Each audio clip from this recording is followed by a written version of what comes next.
जिसे हम हिंदी में वायुमंडल कहते हैं। वायुमंडल, ठीक है।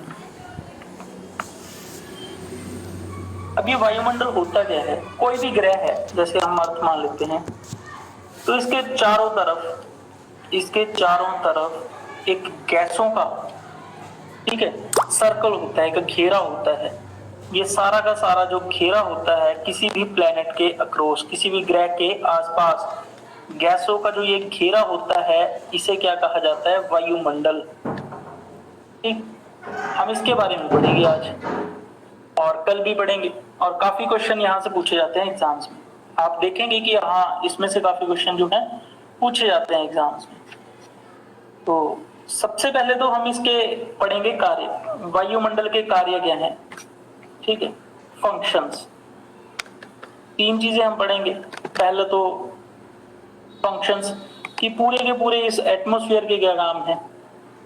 दूसरा हम पढ़ेंगे कंपोजिशन, कि इस वायुमंडल में होता क्या क्या है, जिसको हम हिंदी में बोलते हैं संघटक। और तीसरा इसका स्ट्रक्चर, जो बिल्कुल एंड में, जो सिर्फ आप एग्जाम के लिए इसी को पढ़ते हैं, स्ट्रक्चर। ये 3 चीजें हम पढ़ेंगे। तो सबसे पहले हम इसके फंक्शंस जो हैं इसे पढ़ेंगे। तो फंक्शंस क्या क्या होते हैं, वायुमंडल के कार्य क्या होते हैं, कार्य और फंक्शंस। एक एटमॉस्फेयर होने के क्या क्या कार्य होते हैं उसके, और क्या क्या फंक्शन जो है, ठीक है, होते हैं। जब भी वायुमंडल है या एटमॉस्फेयर है, उसका मतलब कि उसके कारण वहां पे लाइफ पॉसिबल है, ठीक है। जहां पे भी एटमॉस्फेयर है वहां पे लाइफ पॉसिबल है। तो सबसे इंपॉर्टेंट बात तो क्या है? नंबर 1, एटमॉस्फेयर जो है वो किसके लिए जरूरी है? वायुमंडल जीने के लिए, ठीक है, जीने के लिए जरूरी है। सबसे पहला और सबसे मोस्ट इंपॉर्टेंट काम तो यही है, ठीक है, कि ये जीने के लिए बहुत इंपॉर्टेंट है, ठीक है। दूसरा, एटमॉस्फेयर में क्या होते हैं, जिसको बोलते हैं वाटर वेपर्स। हिंदी में अगर बोले तो जल वाष्प, ठीक है, वाटर वेपर्स। हिंदी में अगर बोले तो जल वाष्प। ये कहाँ पे होते हैं? ये भी एटमॉस्फेयर में होते हैं। इसके कारण क्या होती है? रेन होती है, बारिश होती है। रेन किसके कारण होती है? जो हमारे वाटर वेपर्स, ठीक है, जो भाप जिसे हम बोलते हैं देसी भाषा में, जल वाष्प या फिर वाटर वेपर्स। ये जब ऊपर जाते हैं, इसी के कारण जो पानी ऊपर पहुंच जाता है, वहां पे जाके ऊपर जाके कूल हो जाता है, ठंडा हो जाता है। उसके कारण उन वाटर वेपर्स के, जल वाष्प का, भाप का पानी बन जाता है और दोबारा से फिर उससे बारिश होती है, ठीक है। इसीलिए मोस्ट ऑफ द बारिश जो है समुद्र के आसपास होती है, क्योंकि वहां से समुद्र का पानी भाप बन के ऊपर चला जाता है और ऊपर जाके ठंडा होकर फिर से बारिश कर देता है, ठीक है। तीसरा है कि एटमॉस्फेयर में ग्रीन गैसेस पाई जाती हैं। ग्रीन गैसेस जो हैं एटमॉस्फेयर में पाई जाती है, जिन्हें हम हरित गैस बोलते हैं। हरित गैस क्या होती है, इसके बारे में अभी मैं समझाता हूं। हरित गैस क्या होती है, ये 3 काम अभी मैंने लिखे। सबसे पहला, एटमॉस्फेयर किसके लिए? लाइफ के लिए जो है, जीने के लिए जरूरी है। दूसरा, वाटर वेपर्स होते हैं जिनसे बारिश होती है, रेन होती है। तीसरा, हरित गैस पाई जाती है। हरित गैस जिसे हम ग्रीन हाउस गैसेस भी बोलते हैं। ग्रीन हाउस गैसेस या हरित गैस क्या होती है? फॉर एग्जाम्पल, हरित गैस जो है पृथ्वी के अंदर, ठीक है, ये एटमॉस्फेयर है, तो पृथ्वी के अंदर यहाँ पे ये पूरा एरिया, यहाँ पे टेम्परेचर को मेंटेन करती है, ठीक है। अब टेम्परेचर मेंटेन करने के लिए क्या होता है? सबसे पहले इसको मैं एक लाइव एग्जांपल, एक गाड़ी है, ठीक है, गाड़ी सबके पास ही होगी। चलो, ये गाड़ी है। गाड़ी के अंदर गर्मियों में क्या होता है, ये सर्दियों में भी देखिए, अगर थोड़ी देर धूप में खड़ी रहे तो गाड़ी अंदर से ज्यादा गर्म होती है, हॉट हो जाती है, गर्म हो जाती है। और इवन तो बाहर टेम्परेचर उससे कम होता है। ऐसा क्यों होता है, किसी को पता है? क्योंकि गाड़ी के शीशों से जो भी लाइट जो अंदर चली जाती है वो वापस बाहर नहीं आती। वो हीट, जो भी लाइट एक बार गाड़ी के अंदर चली जाती है, मैक्सिमम लाइट जो है अंदर ही रहती है, और ज्यादा धूप के कारण लाइट जो है अंदर जाती जाती है और वहां पे टेम्परेचर जो बढ़ जाता है। तो ये एक तरह का एग्जांपल है आपका ग्लोबल वार्मिंग का। ठीक, ऐसा ही हमारा पृथ्वी के अंदर होता है, ऊपर से सनलाइट गिर रही है, बट जब ये सनलाइट गिरती है तो ये वापिस एटमॉस्फेयर के कारण बाहर नहीं जा पाती, टकराने के बाद, अर्थ के स्ट्रक्चर पे टकराने के बाद वो जो हीट है वो वापस नहीं जा पाती, जिसके कारण टेम्परेचर जो है अर्थ का क्या होता है, बढ़ जाता है, गर्म रहती है। समझ आ गया? और ये अर्थ के गर्म होने को हम क्या बोलते हैं, ग्रीन हाउस इफेक्ट। क्या बोलते हैं हम इसे? Green house effect. ठीक है, तो जब भी धूप के कारण अर्थ जो है उसका टेम्परेचर बढ़ जाता है, वो क्यों बढ़ता है? क्योंकि टकरा के अर्थ के स्ट्रक्चर से लाइट जो है वापस बाहर नहीं जा पाती, और इसको हम बोलते हैं ग्रीन हाउस इफेक्ट। समझ आ गया? इस मोमेंट को, जो पृथ्वी के गर्म होने को क्या बोलते हैं, ग्रीन हाउस इफेक्ट। ठीक है, और पृथ्वी का जो ओवरऑल सर्दियां और गर्मियां टोटल टेम्परेचर का एवरेज निकाला जाए तो पृथ्वी का टेम्परेचर है on an average temperature 15 degree Celsius. मतलब सर्दी गर्मी सबका ऐड करके उसको डिवाइड किया जाए तो जो एवरेज टेम्परेचर है, औसत तापमान जो है वो अर्थ का कितना है, 15 डिग्री सेल्सियस। अब ये औसत तापमान अगर बढ़ जाएगा, 16 डिग्री भी हो जाएगा, मतलब कि गर्मियां ज्यादा पड़ रही। ठीक है, तो गर्मियां ज्यादा पड़ रही तो आपकी ग्लेशियर्स पे बर्फ पिघल जाएगी, जिससे कि सारी अर्थ पानी के नीचे आ जाएगी। तो ना ही ये औसत तापमान बहुत ज्यादा बढ़ना चाहिए, ना ही बहुत ज्यादा कम होना चाहिए, एवरेज इतना ही रहना चाहिए। ठीक है, तो हम क्या बोलते हैं, इस ग्रीन हाउस इफेक्ट को बोलते हैं, जो हीट होती है अर्थ पूरी, इसको बोलते हैं ग्लोबल वार्मिंग। क्या बोलते हैं इसे? Global warming. ठीक है, global warming, WARMING, global warming. अच्छा, ये ग्लोबल वार्मिंग कौन कौन सी गैसें होती हैं जो अंदर आती है, सनरेज उनको बाहर जाने नहीं देती, तो उन गैसों के कारण जो है सनलाइट वापस नहीं जाती, तो वो गैसेस कौन कौन सी हैं? तो उसमें सबसे इंपॉर्टेंट है ये ग्रीन हाउस इफेक्ट था। तो ग्रीन हाउस गैसेस होती हैं, हरित गैसें, जिन गैसेस के कारण ये चीज पॉसिबल होती है, ग्रीन हाउस गैसेस, या जिन्हें हम बोलेंगे हरित गैसें। हरित गैसें ये कौन कौन सी गैसेस हैं, तो ये आपको पता होना चाहिए। तो सबसे ज्यादा जो है that is your CO2, carbon dioxide, दूसरी CH4 that is your methane, फिर नाइट्रोजन डाइऑक्साइड NO2। ठीक है, और तीसरा चौथा जो है वाटर वेपर, जल वाष्प। ये चार जो है, इनके कारण जो है अर्थ जो है गर्म होती है। ठीक, और आपसे पूछा जाए ग्रीन हाउस इफेक्ट के लिए, मतलब कि ये ग्लोबल वार्मिंग के लिए सबसे रिस्पॉन्सिबल गैस कौन सी है, सबसे ज्यादा मात्रा में गैस कौन सी है, तो वो है आपकी CO2। कौन सी है? Carbon dioxide.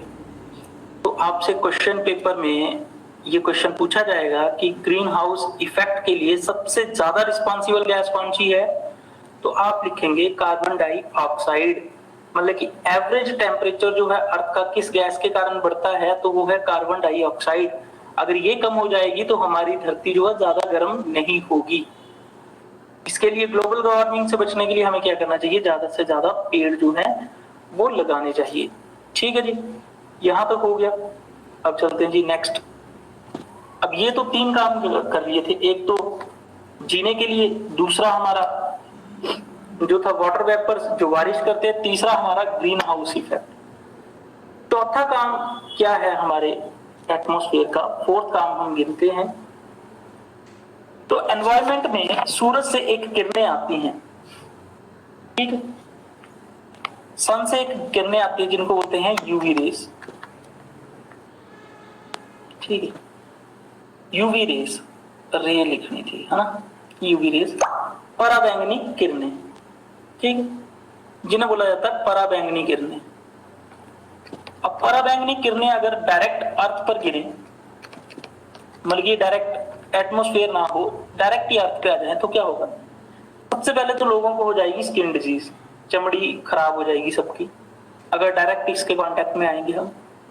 दूसरा, पेड़ पौधे जितने भी है वो सिकुड़ जाएंगे, मतलब पेड़ पौधे पैदा नहीं हो पाएंगे।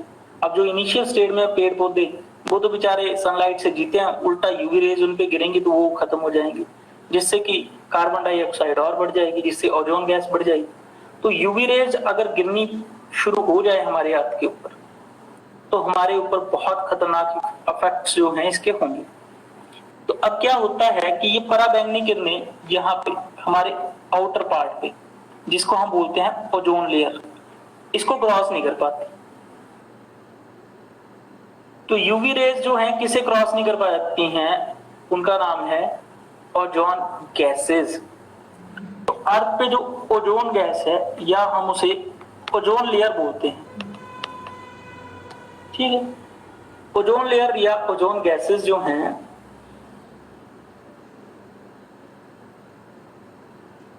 इनके कारण एक पूरा ओजोन लेयर O3 गैस होती है, मतलब कि ऑक्सीजन के 3 अणु मिलके, 3 मॉलिक्यूल्स मिलके ओजोन गैस जो है बनाते हैं, ठीक है। और ये यूवी रेस को अंदर नहीं आने देते और इसलिए ओजोन लेयर को क्या बोला जाता है, protective layer of biosphere.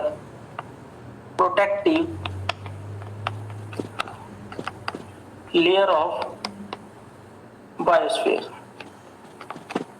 Of biosphere सारे लिख लेंगे और हिंदी में लिखें तो जैव मंडल की, बायोस्फीयर मतलब जैव मंडल, जैव मंडल की सुरक्षा परत।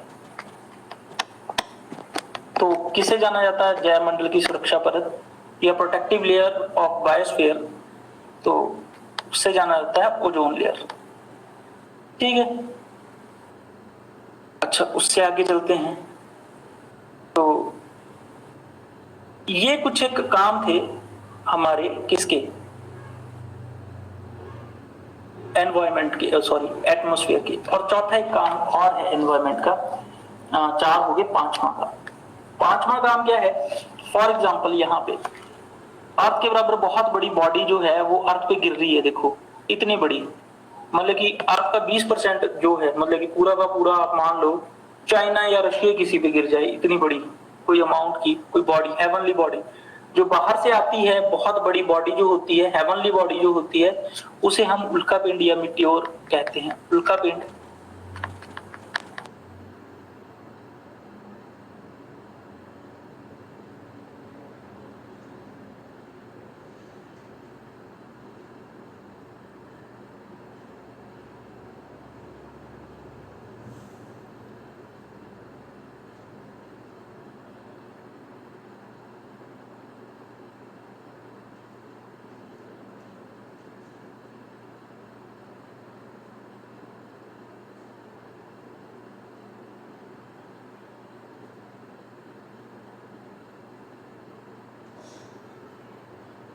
उल्कापिंड के गिरने से, मिटियोर की गिरने से बनी है, जिसको बोला जाता है लोनार लेक, लोनार झील, ठीक है। तो लोनार झील जो पूरे इंडिया में एक ऐसी झील है जो उल्कापिंड के गिरने से बनी हुई है। कौन सी है, दैट इज योर लोनार झील। क्लियर, पूरे भारत में एक ऐसी झील है जो किसके गिरने से बनी है, आपके उल्कापिंड के, और ये कहां पे है, ये महाराष्ट्र में है, ठीक है जी। अब जैसे बारिश होगी तो इसमें बहुत बड़ा खड्डा हो गया होगा तो ऑटोमेटिकली वो भर ही जाएगा। तो लोनार लेक ये किसके गिरने से बनी है, आपके उल्कापिंड के गिरने से। तो ये 5 काम जो है एनवायरनमेंट आपके लिए करता है, ठीक है जी। अब हम चलते हैं एनवायरनमेंट के कंपोजिशन पे, संगठन। इसमें क्या क्या है, जो पूरा ये एटमॉस्फेयर हमने अभी तक पढ़ा, इसमें क्या क्या चीजें हैं ये पढ़ेंगे, जिसको हम सेकंड जो पॉइंट था मेरा, सबसे पहले 3 काम करता है एटमॉस्फेयर। एक तो इसके कार्य जिसे हमने फंक्शन बोला, दूसरा हम पढ़ेंगे इसकी कॉम्पोजिशन, ठीक है। तीसरा कॉम्पोजिशन मतलब कि इसके संगठक, कि मतलब किस किस चीज से मिला के ये एटमॉस्फेयर बना है। कॉम्पोजिशन जिसको बोलेंगे हम वायुमंडल के संघटक, ठीक है। अब ये पढ़ेंगे हम कॉम्पोजिशन। कि किस किस से मिलके हमारा एटमॉस्फेयर जो है बना था। क्लियर है जी? चलिए जी, तो वायुमंडल के संघटक या जिसे हम बोलेंगे composition of atmosphere, composition of atmosphere, किस किस से मिलके जो एटमॉस्फेयर बना है। तो 100% का होगा एटमॉस्फेयर, उसमें नाइट्रोजन सबसे ज्यादा मात्रा में हमारे एटमॉस्फेयर, अर्थ के एटमॉस्फेयर में, सिर्फ हम अपनी अर्थ की बात कर रहे हैं, ठीक है। इसमें सबसे ज्यादा जो है कौन सी गैस है, 78% नाइट्रोजन पाई जाती है, ठीक है। नाइट्रोजन जो है 78% हमारे पूरे अर्थ पे नाइट्रोजन ही है, अर्थ के चारों तरफ ये गोले में 78% नाइट्रोजन है। सेकंड, दूसरे नंबर पे सबसे ज्यादा अमाउंट में जो पाई जाती है वो है ऑक्सीजन। हमारे एटमॉस्फेयर में दूसरे नंबर पे सबसे ज्यादा पाई जाने वाली है ऑक्सीजन। ये दो मेन गैसेस हैं जो पूरे अर्थ में सबसे ज्यादा पाई जाती है, मतलब कि 99% तो सिर्फ दो ही गैसें हैं, एक नाइट्रोजन एक ऑक्सीजन, ठीक है। तो ऑक्सीजन की इतनी कमी होने नहीं वाली। हाँ, हम अगर ऑक्सीजन को गंदा ही कर देंगे, जैसे दिल्ली में है, पोल्यूटेड ऑक्सीजन है वहां पे, तो बात अलग है, अदरवाइज ऑक्सीजन नहीं खत्म होती, ठीक है। बट हमें कार्बन डाइऑक्साइड जो है कंटेंट घटाना है, क्योंकि ग्रीन हाउस इफेक्ट होता है उससे। चलिए जी, तीसरा जो है, तीसरे नंबर पे सबसे ज्यादा जो है गैस पाई जाने वाली आर्गन, ठीक है। आर्गन कितने परसेंट पाई जाती है, तो ये पाई जाती है आपकी 0.93%, 0.93%, 1% से भी कम। और चौथी जो है कार्बन डाइऑक्साइड CO2 जो पाई जाती है कितनी, कार्बन डाइऑक्साइड 0.03%, ठीक है जी। अभी ये पढ़ लिया, तो नाइट्रोजन 78% और ऑक्सीजन 21%, आर्गन 0.93% और 0.03%, अब 0.004% बची वो अदर गैसेस, अदर गैसेस, बाकी जितनी भी बचा 100% के लिए वो अदर गैसेस, ठीक है जी। अदर गैसेस जो हैं वो पाई जाती हैं। अब अदर गैसेस में क्या क्या पाई जाती हैं, तो इसमें है जो आपकी फिफ्थ बचा। अच्छा पहले भी बताएं, सबसे ज्यादा गैस कौन सी पाई जाती है, ये बताएंगे। नाइट्रोजन कितने परसेंट, 78%, 78%। ऑक्सीजन 21%, 21%। तो इसका आर्गन 0.93%, वेरी गुड। और उसके बाद कार्बन डाइऑक्साइड 0.03%। और बाकी अदर गैसेस 5 गैसेस जो हैं 0.04% पाई जाती हैं। उनमें पाई जाती है हाइड्रोजन, ठीक है, हीलियम, मीथेन। ये मैं सिर्फ अर्थ के आसपास की बात कर रहा हूं, ठीक है, अर्थ के आसपास ही पाई जाती हैं ये। अगर वैसे देखा जाए तो कुछ और गैसेस पाई जाती हैं, अर्थ के आसपास जो एटमॉस्फेयर है उसमें ये पाई जाती हैं, जिसमें हाइड्रोजन सबसे कम पाई जाती है, उसके बाद हीलियम भी, मीथेन भी, CH4 मीथेन, ओजोन O3, उसके बाद क्रिप्टॉन, ठीक है, रेडॉन, ये गैसेस पाई जाती हैं।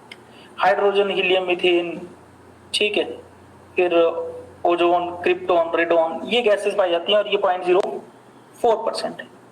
तो इन सब से मिलके हमारा एटमॉस्फेयर जो है वो बना हुआ है, ठीक है। और ग्लोबल वार्मिंग जो सबसे बड़ा खतरा है हमारे लिए वो किस कारण होता है, मैंने आपको अभी बताया था, ड्यू टू सबसे ज्यादा गैस जो है CO2, उसके बाद आपकी मीथेन थी वाटर वेपर से, ठीक है, ये सारी थी। पर सबसे ज्यादा ग्लोबल वार्मिंग के लिए जो हमारी गर्मी बढ़ने का सबसे बड़ा रीजन है वो है कार्बन डाइऑक्साइड। समझ आ गया ये? तो ग्लोबल वार्मिंग के लिए रिस्पॉन्सिबल सबसे इंपॉर्टेंट गैस कौन सी है, हाँ जी कौन सी है,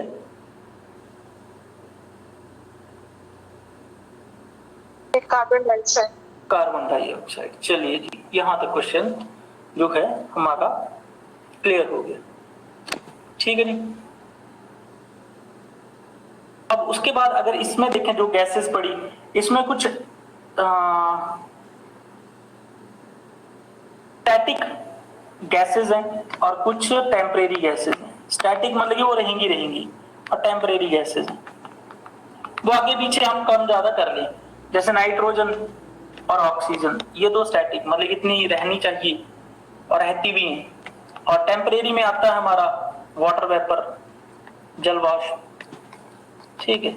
दूसरे पे कार्बन डाइऑक्साइड, तीसरे पे ओजोन, चौथे पे मीथेन, ये बड़ी कम भी है।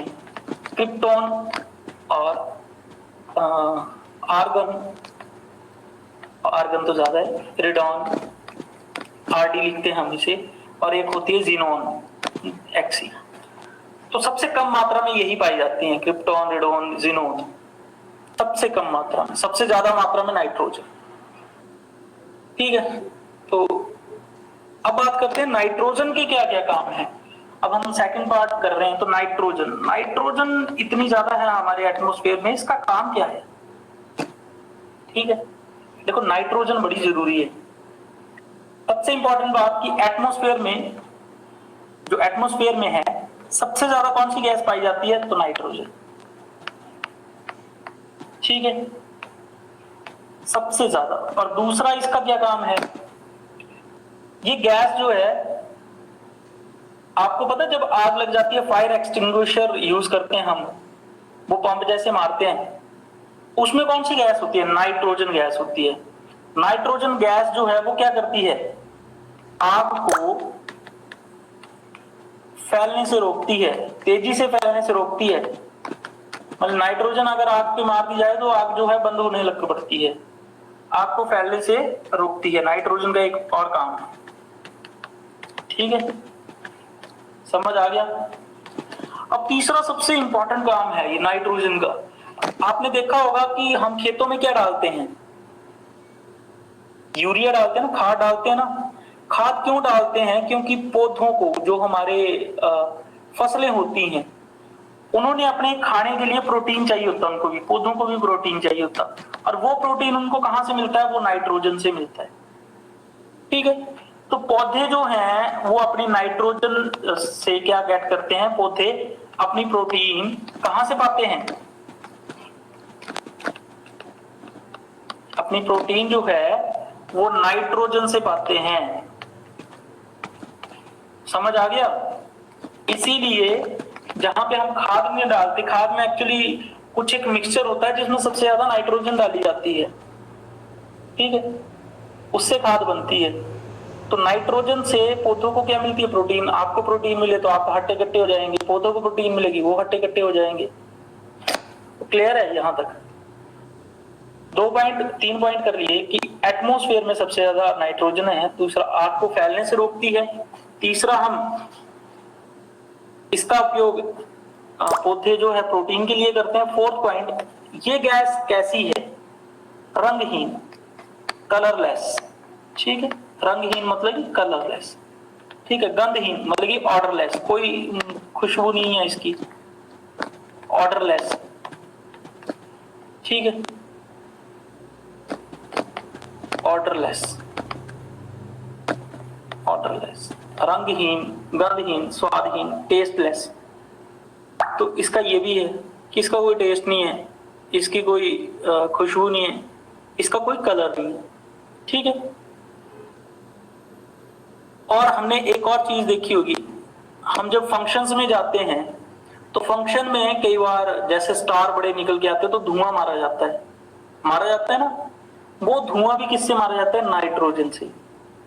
तो इसका 5वां पॉइंट जो है नाइट्रोजन का, इसका प्रयोग कहां किया गया, फिर इसका प्रयोग स्टेज शो में, शोज में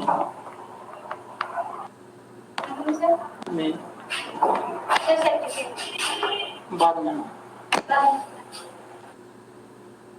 स्टेज शोज में धुआं के रूप में किया जाता है,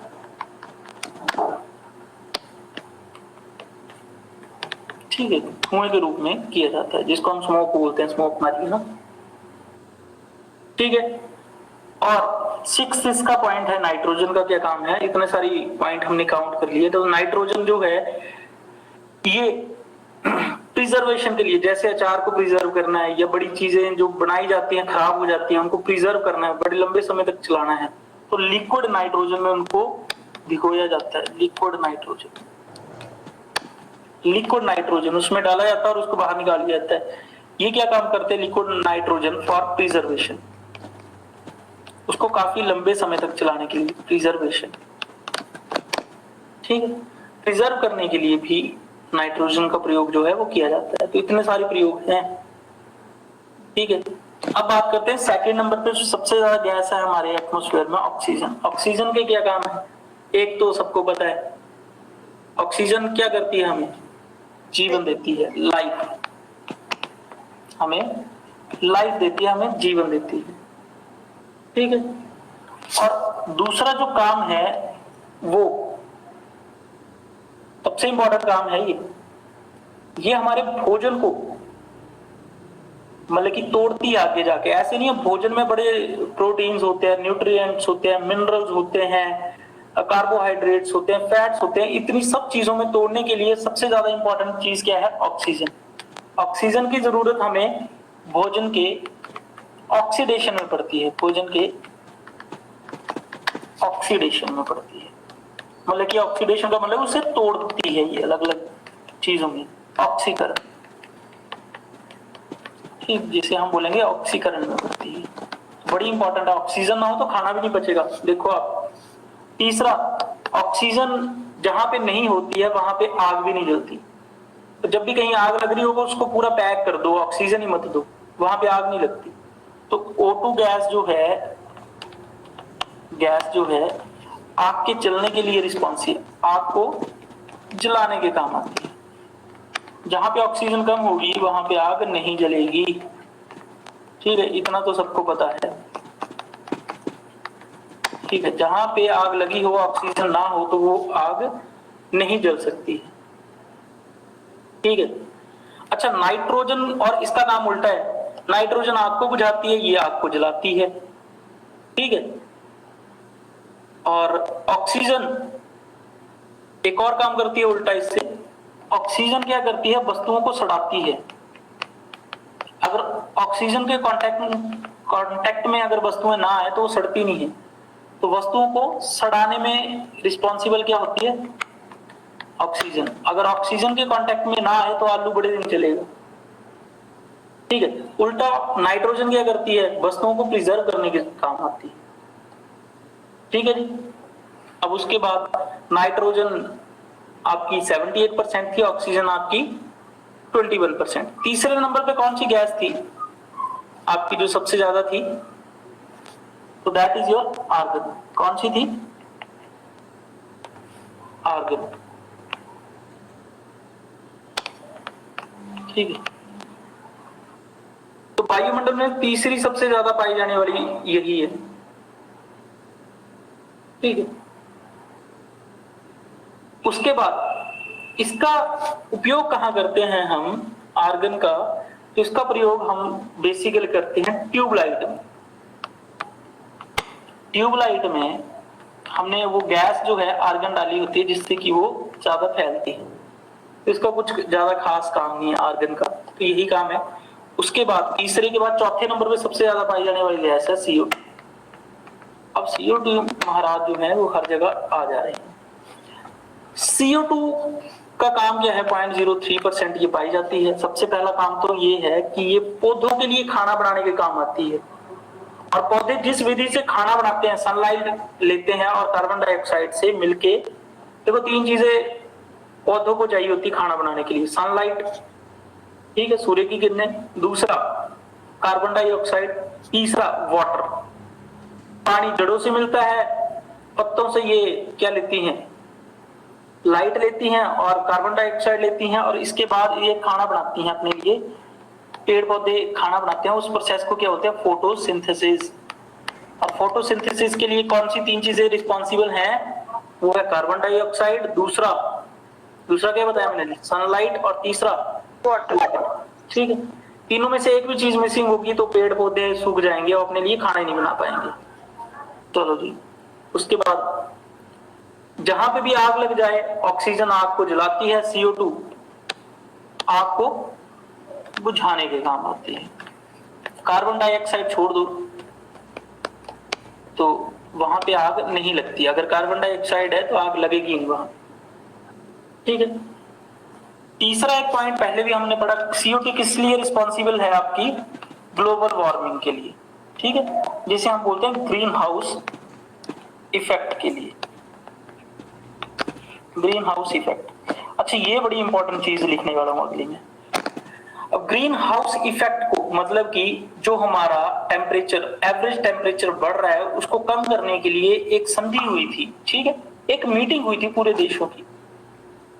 ठीक है, जिसको बोलेंगे CO2 की कटौती के लिए, CO2 को कम करने के लिए एक हमारी मीटिंग हुई थी। कहां पे हुई थी वो, बहुत इंपॉर्टेंट है, जिसको बोलते हैं हम क्योतो प्रोटोकॉल।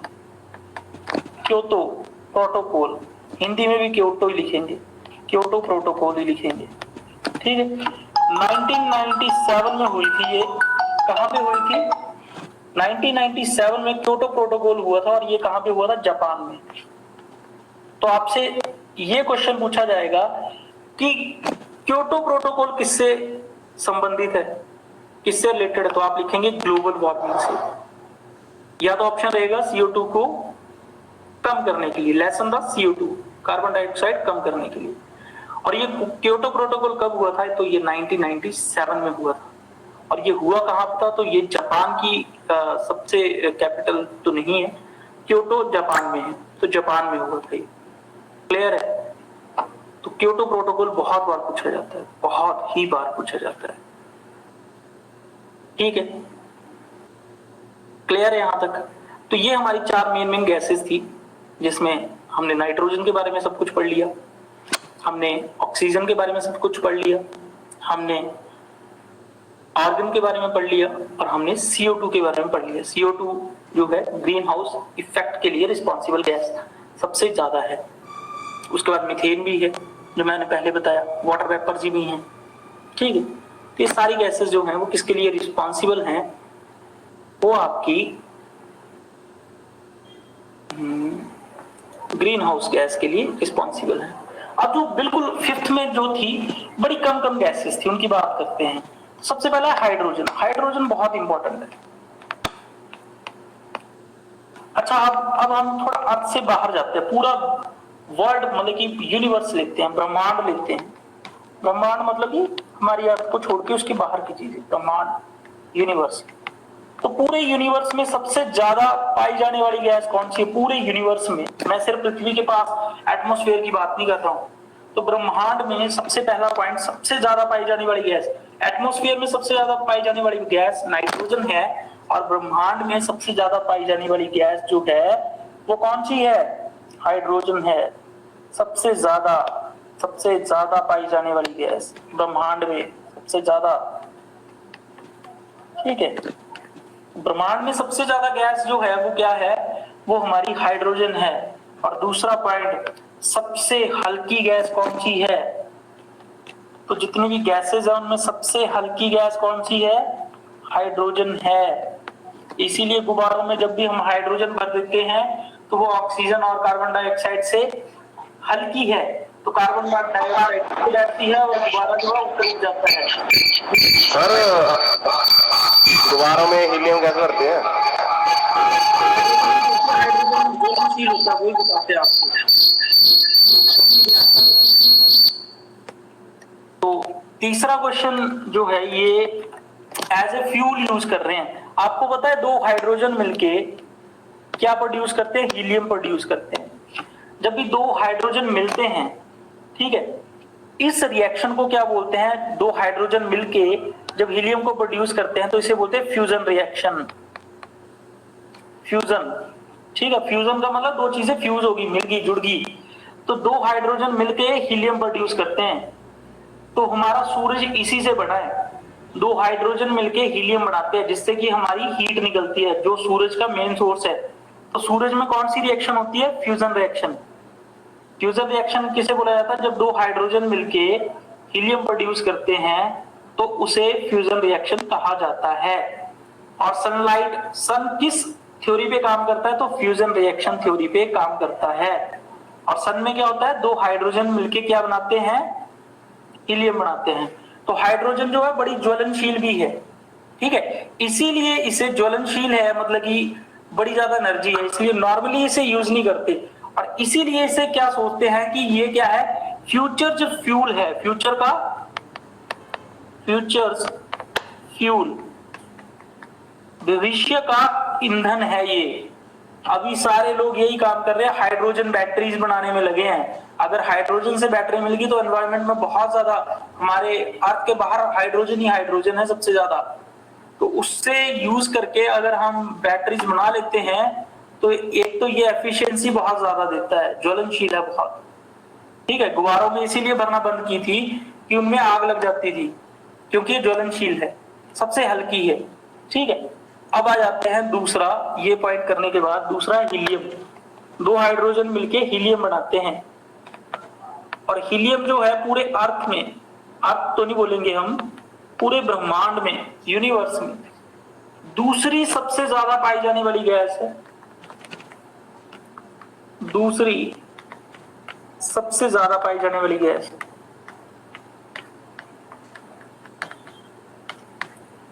ठीक है। और दूसरी, ये सेकंड लाइटेस्ट है, मतलब कि दूसरी सबसे हल्की गैस है, ठीक है। दूसरी सबसे हल्की गैस है ये। जहां पे हाइड्रोजन से काम नहीं चलता वहां हीलियम, जैसे गुब्बारों में इन्होंने बात की हाइड्रोजन नहीं डालते हैं ड्यू टू वो ज्वलनशील है, फिर उसकी जगह क्या यूज करते हैं? हीलियम। दूसरी सबसे हल्की गैस, सबसे हल्की गैस, ठीक है जी। अब उसके बाद जो है वो हमारे पास बचा CH4, that is your methane, methane gas. इन सब के काम पता लग जाएंगे। मीथेन जो है उसका यूज, हम इसको बड़ी ज्यादा गैसों के नाम से जाना जाता है। एक तो कार्बन डाइऑक्साइड, और इसको किस गैस से नाम से जाना जाता है? ग्रीन हाउस गैस, ठीक है। एक तो इसका ये है, ग्रीन हाउस गैस कहा जाता है। अब ग्रीन हाउस गैस इफेक्ट जो है, मतलब कि इससे क्या होगा? मतलब कि गर्मी बढ़ जाएगी, ग्लोबल वार्मिंग होगी, ठीक है। जैसे ही मीथेन बढ़ जाएगी, कार्बन डाइऑक्साइड बढ़ जाएगी, वाटर वेपर्स बढ़ जाएंगे, तो अर्थ का टेम्परेचर बढ़ जाएगा। इसीलिए ग्रीन हाउस गैस सबसे ज्यादा कहां से निकलती है, ये भी क्वेश्चन है। तो धान के खेतों से, जब भी हम उसके पैडी फील्ड, धान के खेतों से सबसे ज्यादा कौन सी गैस निकलती है? तो वो निकलती है आपकी green house gas, that is your methane. इसीलिए पंजाब गवर्नमेंट ने धान के खेतों में वो जलाने से मना कर दिया था और एक बिल लेके आए थे, ठीक है। फिर उन्होंने क्या किया कि ये जो तूड़ी जो धान के उसकी थी वो इकट्ठी करना शुरू कर दी, जिससे वो अपनी गैस बनाते थे जो आग जलाने के काम आती थी, ठीक है। तो CH4 मीथेन को हरित गैस भी बोला जाता है। और ये सबसे ज्यादा कहां से निकलती है? धान के खेतों से। अगर आपको उल्टा फील्ड पूछ लिया जाए कि पैडी फील्ड से, धान की खेती बोलते हैं अभी, पैडी फील्ड से निकलने वाली सबसे ज्यादा गैस कौन सी है? That is methane. और मीथेन का प्रयोग हम बायोगैस, मतलब कि आग जलाने के लिए करते हैं। गोबर गैस, गोबर से भी सबसे ज्यादा मीथेन ही निकलती है। गोबर गैस से भी आग जलाते थे पहले। इसी को हम एक और नाम से जानते हैं, मार्स गैस, मार्स गैस। तो इतने सारी नाम है इसके मीथेन के। एक तो ग्रीन हाउस गैस, वो मैंने बता दिया, ग्लोबल वार्मिंग के लिए रिस्पॉन्सिबल है। दूसरा, ये कहां से निकलती है? धान के खेतों से निकलती है। तीसरा, इसे हम बायोगैस के नाम से जानते हैं। चौथा, हम इसे क्या बोलते हैं? मार्स गैस के नाम से भी जानते हैं। चलिए जी, तीसरी सबसे इंपॉर्टेंट जो गैस है वो है O3, that is your ozone. मैंने बताया ओजोन लेयर हमें किससे बचाती है? हाँ जी, किससे बचाती है? अल्ट्रावायलेट करना, यूवी रेस से बचाती है। Yes. UV rays. अच्छा, ओजोन का सबसे बड़ा दुश्मन कौन सा है? सबसे पहले तो सबसे इंपॉर्टेंट ओजोन लेयर है। मान लो यहाँ पे O3 O3 O3 ऐसे हैं, O3 एनवायरनमेंट में ऐसे हैं, O3 एक दूसरे जुड़े हुए भी हैं, O3 ऐसे हैं, यहां से यूवी रेज आएंगी, ठीक है। अब हुआ क्या कि सबसे इंपॉर्टेंट ओजोन लेयर की डिप्लीशन, अगर ओजोन लेयर हट जाएगी तो क्या होगा, आपको पता है यूवी रेज एंटर कर जाएंगे। तो ओजोन लेयर में एक छेद पड़ गया था, ठीक है, ओजोन लेयर में एक छेद पड़ गया था, कहां पे, महाद्वीप है हमारा अंटार्कटिका, अंटार्कटिका, अंटार्कटिका सबको पता होगा। 1985 में ओजोन जो लेयर है वो डिप्लीट हो गई थी, सबसे पहली बार छिद्र जो है, छेद जो है, होल जो है ओजोन लेयर में पड़ गया था अंटार्कटिका के ऊपर 1985 में। क्यों पड़ता है वो मैं समझाता हूं।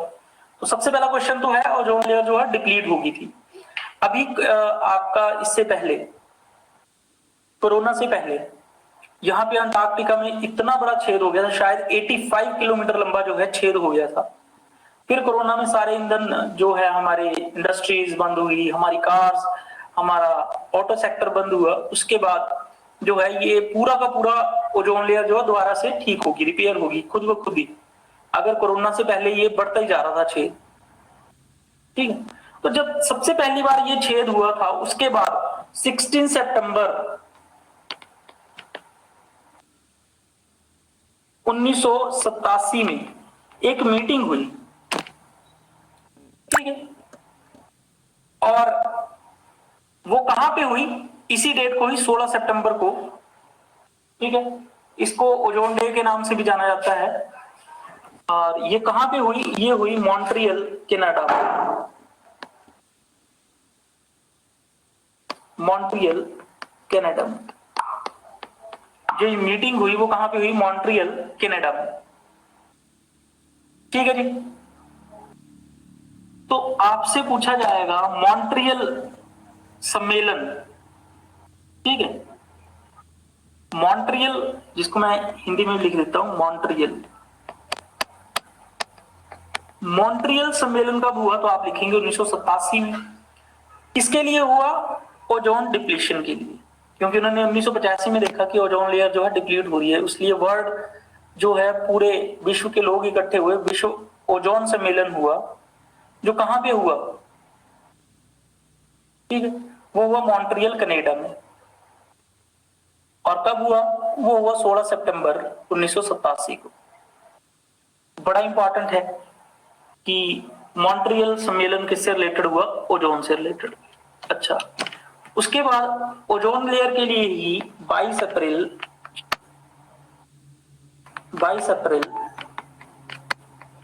1992 में फिर से एक मीटिंग हुई, वो कहां पे हुई, रियो, ब्राजील में, रियो डी जनेरियो, रियो। तो रियो सम्मेलन जो है, रियो कॉन्फ्रेंस जो है, जो आपकी कब हुई, 1992 में, और ये किससे रिलेटेड है, ओजोन से। तो आज हमने 3 सम्मेलन पढ़े। सबसे पहले तो हमने पढ़ा 1987 में कौन सा हुआ, मॉन्ट्रियल, किससे रिलेटेड है, ओजोन से। दूसरा हमने पढ़ा रियो सम्मेलन 1992 में, किससे रिलेटेड है, ओजोन से। फिर हमने पढ़ा 1997 में कौन सा हुआ, क्योटो प्रोटोकॉल, किससे रिलेटेड है, ग्लोबल वार्मिंग से। तो ये भी आपको याद रहने चाहिए, ठीक है। अब आ जाते हैं ग्लोबल वार्मिंग में। मैंने बताया आपको ऐसे O3 जो हैं,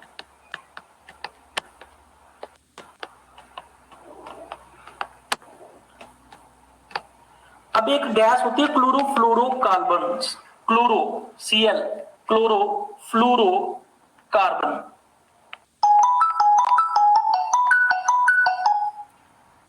क्लोरोफ्लोरोकार्बन, ये गैस होती है CFC। जो भी चीजें ठंडा करती हैं, रेफ्रिजरेशन करती हैं, जो भी चीजें ठंडा करती हैं उनमें जो गैस डाली जाती है वो सीएफसी डाली जाती है। मतलब कि हमारे एसी, हमारे फ्रिजेस, जितने भी जो चीजों को ठंडा करते हैं वो कौन सी गैस छोड़ते हैं, वो क्लोरोफ्लोरोकार्बन ही छोड़ते हैं। और ये क्लोरोफ्लोरोकार्बन क्या करती है, एक क्लोरोफ्लोरोकार्बन 1,00,000 ओजोन जो है मॉलिक्यूल्स हैं इनसे रिएक्ट करती है, खराब कर देती है। मतलब कि जैसे ही ये क्लोरोफ्लोरोकार्बन आएगी इस ओजोन को टूट के ये O2 बन जाएगा। O2 होती है oxygen plus chloro plus oxygen मिल जाती है। मतलब O3 टूट के क्लोरो ऑक्साइड और ऑक्सीजन जो है बना देता है। एक क्लोरोफ्लोरोकार्बन लगभग 1,00,000 मॉलिक्यूल जो क्या कर देती है, खराब कर देती है। तो आपको पता होगा कितनी डेंजरस है क्लोरोफ्लोरोकार्बन। जो हम एसीज यूज करते हैं आजकल वो कितने डेंजरस हैं हमारे एनवायरनमेंट की। तो आपको सबसे इंपॉर्टेंट है ओजोन लेयर के डिप्लीशन के लिए सबसे ज्यादा रिस्पॉन्सिबल गैस जो है वो कौन सी है, वो है आपकी क्लोरोफ्लोरोकार्बन। समझ आ गया? ठीक है जी।